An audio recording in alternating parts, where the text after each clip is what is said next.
Aha! Welcome back to another episode of Dried Blood. This is episode 14, season finale of season 1 of D20 Deathmatch. We're here with Timotheus the Great again, the Short Nord, both returning, this time playtesting our brand new mode in the arena, our new Horde mode, and the Box of Chaos. How do you guys feel about the whole experience? First the Deathmatch, then the Horde mode.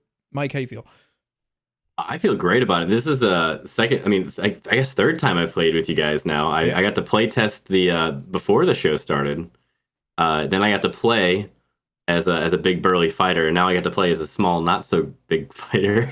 And it was great. You guys definitely kept me on my toes, as well as Tim, keeping me guessing with some rocks, some using really good terrain spells. No, it was awesome. I loved every part of it. It was wild. Tim, how he mentioned the rocks, and we've talked about it a little bit on break too. Gosh, That animate object spell. How brilliant. obviously you've played here before. Was that Yeah. decision to take that spell informed by your previous times playing in the arena? So this character was a character that I actually played in the what campaign was that? It was the A Giants long, one. long time Yeah. ago. In a The realm with giants far, far away. It's the Giants one that 5e released. That's Okay. kind of based on Against the Giants from way back in the day. But I Mm. played this character there, and I only got to 8th level, and so I never got to like really hit Yeah. that. But that's a spell I used in that, and it absolutely pissed off my DM to the point where he rage quit one day. Oh, you Wow. won. Yeah, I'm glad Bravo, you didn't make sir. us rage quit. yeah, Wow. I and was it, I was No. getting there. The It was best yeah, it the was. still. best part about our show is I can just keep bringing out monsters until you're dead. Let's be clear. Short Nord was about to rage quit on the clown.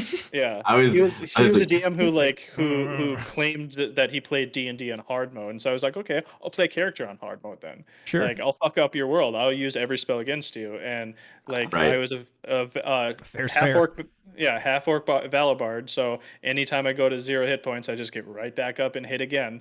Yeah. And the Valor Bard Relentless with endurance. yeah, Yeah. the Valor Bard with the combat inspiration, where you could just use it anywhere on anything. It stacks pretty well. So, Mhm. Yeah. but yeah, that spell can piss people off real fast. I wasn't even mad. I was so impressed. I'm like, when you said it, I was like, that is so clever. That is Yeah. so clever. Because I built this character I actually did a one shot. This is from a previous character as well. And I did it for Tasha's hideous or Tasha's kiss or something like that, the one Yeah. shot. And I built it for that, and he's just an absolute asshole. And I don't get to play like rude characters very often. Yeah. And it was just a lot of fun. I was like, I'm just gonna make him all fluff and pompous, and you just took that and you're like the nicest person. You're like, oh hey, like you're doing great. Like I'm like, Yes. oh man, this I really feel like an asshole now. The contrast is so stark. Yeah, Yeah. it was fun. It was a lot of fun. And you guys with the chaos though, like I have to ask you guys, how do you guys come up with these chaos rules? The Because chaos rules that are so is fun. In so my good, dreams, my so well nightmares. done. And The chat has balloon helped with a weapons lot. are just It's- ridiculous. I gotta give props to the Grandmaster on that. Like, I'm very limited in my imagination. Like I will build an encounter and min max the shit out of stuff. But in terms of being creative, she's way better than me on that. So a lot of those just come out of her brain, including the turkey dragon. Mm. Um Oof. That was a Yeah. fun one. I started drawing that for Thanksgiving, and I thought, yes, yeah, yes, we're going to bring this in. she's been drawing this thing for weeks, and like I'm sure Because I'm a bad artist. it's super detailed. I'll blow it up on the map and everything, but it's super detailed. And she was like just drawing it the whole time. And she's like, "Do you think this would be a good chaos event?" And I'm like, "Yes, of course." It's a giant Yeah. turkey dragon, which I began to homebrew some of the mechanics of it today, like the cranberry and gravy breath, and like it's crazy. It's So, been fun. Yeah. Well, Yeah. and you guys are great sports too, because I know chaos events can be very frustrating because it throws off your plans. It's Oh, really no, hard when you're paralyzed, for example. Yeah, that's Yeah. why it's one of my favorite things because I plan so far ahead. Like once Mhm. my turn is done, I plan the next turn, and so it makes me pay attention. Like if Mhm. if anybody watches me in Robert's games, there's times like this is why I built Brucey the way I did. But there's times in the game where I'm like focused on something else, and all of a sudden I'd be like, Tim, it's your turn. I'm like, fuck, man. And then like a whole round's gone by with like 18, like people in the round. And I'm like, well, now I'm fucked. So like the chaos events really make you like pay attention. Yeah. Really Oh bring yeah. you bring you back into it. Yeah. It's It's a very good captivating. equalizer too. Yeah, it hits everyone. It's always different. Yeah, And I try to switch it up too, so that way people can't expect like, oh, I know what a 13 is. I Yeah. change it up. So that way no Yeah. one ever really knows. At least until I actually come up with 100 chaotic events. Then I'll have 100. I'm still Yeah. working my way to 20, so it's in progress. we're They're very well done. I'll say that. And speaking of your chaotic event with the turkey, very quickly, I like in character, I was like, "This is a hellish landscape," and in my brain, I'm like, "This is literal nightmare fuel for me." Like I was like, no, turkeys are weird. I don't like them, Turkeys are and dicks. Yeah, they are. They're asshats. Then you put one on top of my character, and I'm like, I am there. I am in the game right now. This is awful. you're staring up at this turkey, which is bigger than a red dragon. Like it's Yeah. massive. It's comparable.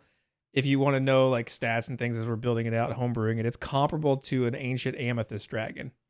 Oh. Jesus. So Mhm. that's It's a scientific experiment.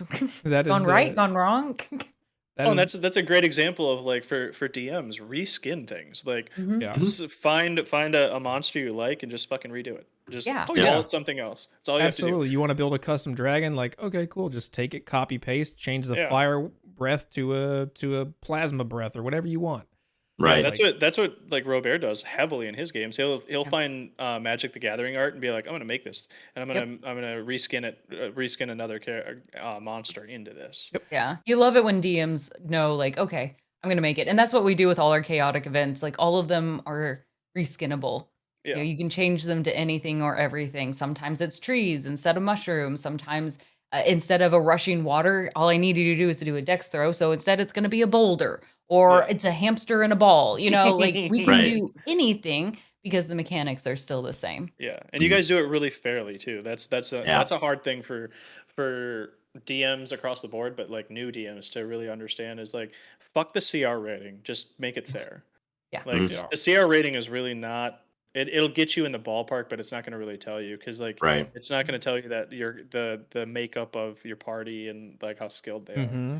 Right. Yeah, because they could have that, animate object spell, but they might not utilize it. Most players Yeah. don't. Like you were saying, like it's all about you have to take a lot of things into consideration as both a player and a DM. It's like, okay, I know this player uses a lot of action economy because they're a monk and they really do it to the full.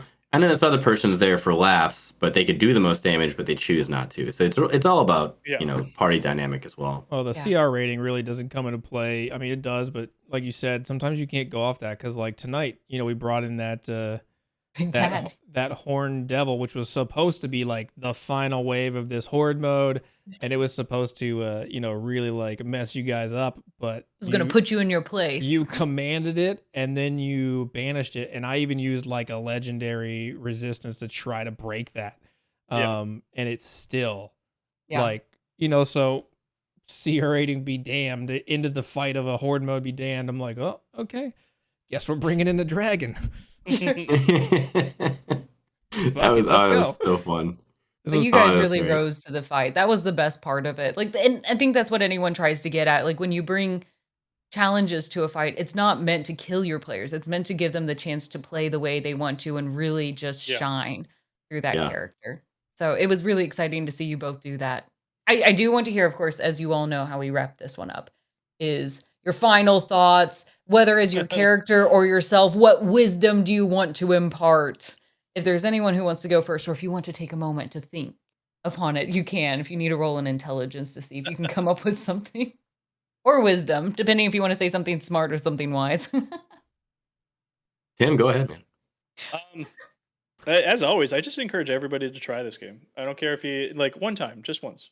Like it'll bring something out in everybody that they're not expecting, and like you can make some fucking lifetime friends off of this stuff. My favorite thing is teaching new people this game. Like so, just try it once. Yeah, took the words right out of my mouth, man. I mean, I couldn't have said it better. Get involved in the game. Find somebody at a comic shop, play with them. Just find them online. There's a lot of looking for games out there. And my favorite thing that really got me into it is voices. Love doing voices, obviously.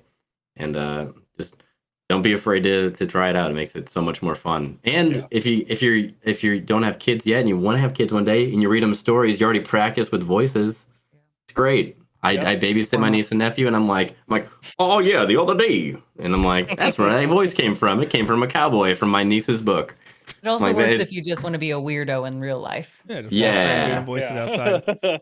I actually just do it for me. I made up the nieces and nephews thing. It's my book. I read Harry Potter and with voices to myself. But no, it's great. I get involved. It's a lot of fun. Hell yeah. All right, well, we appreciate you guys playing and appreciate the acolytes at home. First season is now complete, so we will see you on the next season of D20 Deathmatch.